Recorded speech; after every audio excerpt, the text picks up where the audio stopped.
ERC, quality service since 1972. Repairing TVs, console stereos, electronic musical instruments, pinball machines, arcade games, and more. Call 836-0454.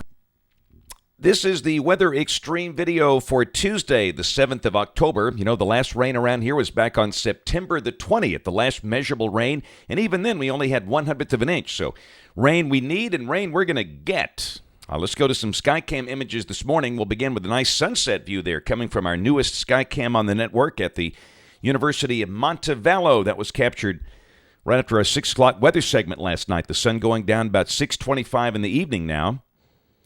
And hey, look at that. Pouring rain. Down in Gulf Shores this morning, southern Baldwin is under a flash flood warning as the rains are just tremendous on the Alabama Gulf Coast. But so far up this way, not much happening. There's a look at our Clanton Skycam down in Chilton County with rain-free conditions at this moment. Well, there's our water vapor satellite shot this morning, and you can see the nice trough to the west producing convection over Texas, Oklahoma, Arkansas, and a little bit over South Alabama. In fact, there's a look at our Mobile radar this morning. You can see the tremendous rains falling down there in Gulf Shores and Orange Beach. Looks like the heaviest rain around Orange Beach near the Florida border, the Perdido Pass. And showers are working slowly northward, and we are expecting developing showers and thunderstorms statewide today. There's kind of a larger radar view back off to the west, and you can see active convection from Little Rock and just west of Memphis down to Texarkana and into northeastern Texas around Tyler. Now, this is expected rain for the next 5 days. This is valid through Saturday evening at 7 o'clock. And boy, good to see all those colors on that board. Haven't seen those in a while. I still think this might be a little too aggressive for us. This is suggesting rainfall amounts nearing 2 inches, but I think the totals will be closer to 1 inch. But having said that, so the models are a little more aggressive on the rain, so we'll see. Heaviest rain looks good down there near Pensacola, and they're certainly getting slammed this morning. In fact, some spots down there might get that 3.3 inches just in the next couple of hours.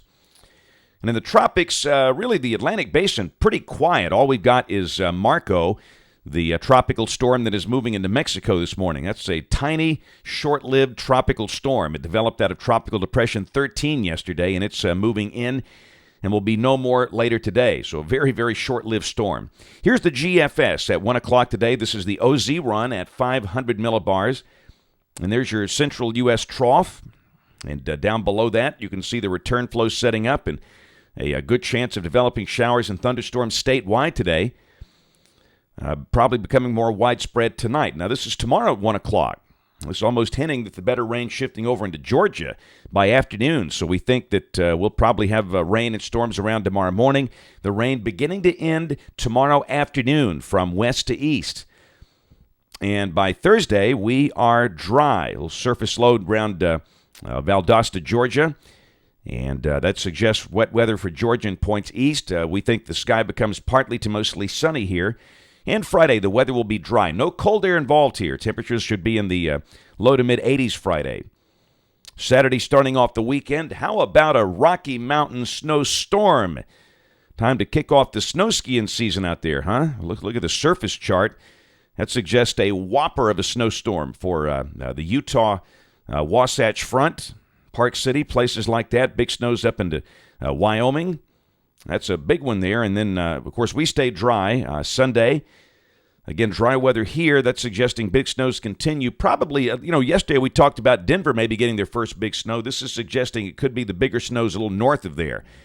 But one way or the other, somebody in the Rockies is going to be slammed with snow this weekend. Monday of next week, that big storm is way to the north and west. We stay dry. And by golly, look at that. Could we be shortchanged next week on this thing? This is Tuesday. And now the GFS keeps a 588 ridge across the deep south, shunting the storm way north over the Great Lakes. And there is a trailing front. Looks like that might bring a little band of showers Tuesday night. We'll go to Wednesday of next week.